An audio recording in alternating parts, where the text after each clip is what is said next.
Over the past 3 months, EWA with partners have been doing something deceptively simple but profoundly important: active listening.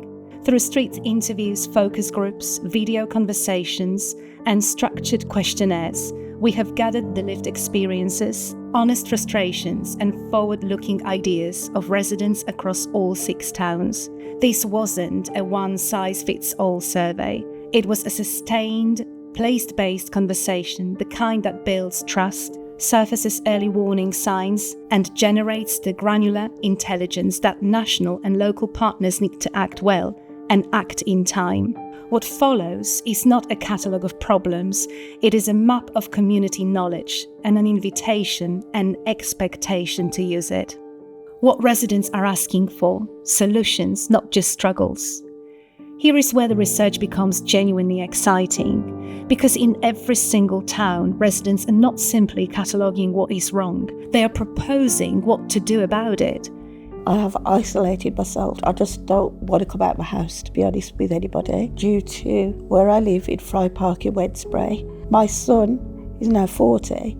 He never used to take drugs, but when we moved there now, he's actually a drug addict. In my mind, they need to put in a centre where they can learn skills, because in Wednesbury, there's nothing like that. So they would need something like that to make life better for people around there. I've been fortunate, right, to speak to counsel. I've had 10 weeks counselling for free through the Cumber Centre to try to help me to come out of myself a bit more. Everywhere in Sandwell needs somewhere like the Cumber Centre, because the Cumber Centre's the one end of West Bromwich, but people have to travel, like myself, to come there. The government needs to employ more people to do these things. Support staff, support workers to help people who's got living through emotions and mental health sort of things, because if you don't look after your mental health, you can't look after nothing else, and your mental health plays a very important part in your life. It's vital to look after your mental health. I believe that the government needs to really put in place a strategy for intervention for people with mental health. They need to put in place various training things to help people to come off the drugs, to come off drinking loads, like put in a centre to train them, like to give them proper full work experience, because people can't live without doing work of some kind, whether it's voluntary or something, but people can't survive without something like that. I know. I suffer with PTSD. As in the past, I lived in a war-torn zone. I was an aid worker delivering aid in the Middle East, so I've been through bombing and shooting, etc.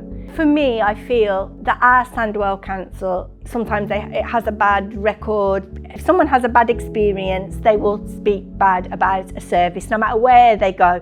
You could be doing the most amazing service, and if somebody just has, you're not going to please everybody. And I think Sandwell Council are doing quite well, but definitely if there's funding coming in from anywhere, if the government want to bring more in, it needs to be community. It'd be wonderful if areas were trained how to do neighbourhood watches properly. The police should be involved, the local community. We don't want everyone to be a hero, put themselves in danger. They need to know what they can and can't do, giving people the knowledge and the power to do this. And I think if all that came together, it would be safer, where we're all singing, as they would say, off the same hymn sheet. I think community centres, places of worship are the places where this training, these conversations need to be had. And I think it would make our home life, our social, when we go out we feel safe, when we're at home we feel safe.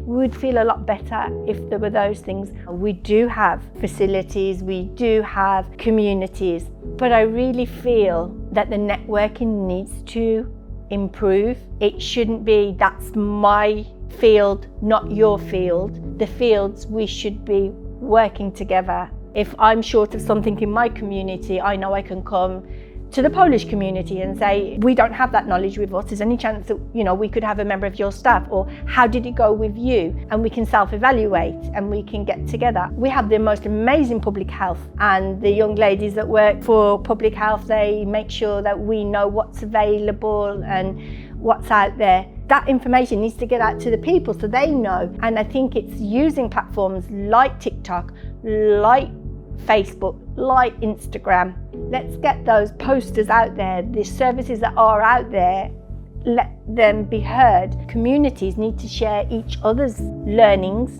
and services. It's not mine, it's not yours. Let's do it together, because when we're together, we're stronger. Taken together, this body of research offers something that no single inspection, audit or annual survey can provide: a living town-by-town monitor of community health.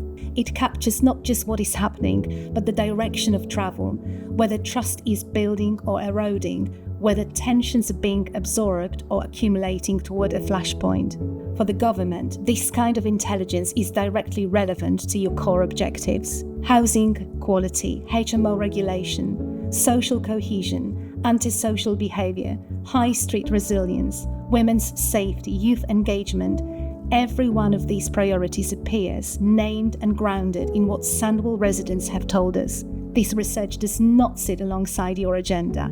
It maps directly onto it, and the methodology is replicable. What has been built in Sandwell, the relationships, the trust, the infrastructure for honest community dialogue, can be deployed across other regions facing similar pressures.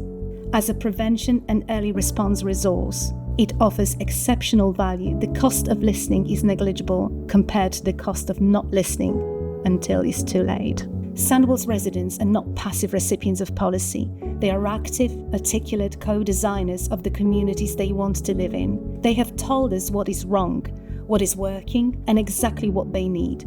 The research is here. The insight is clear. The communities are ready. The question now is simply this: are we ready to meet them?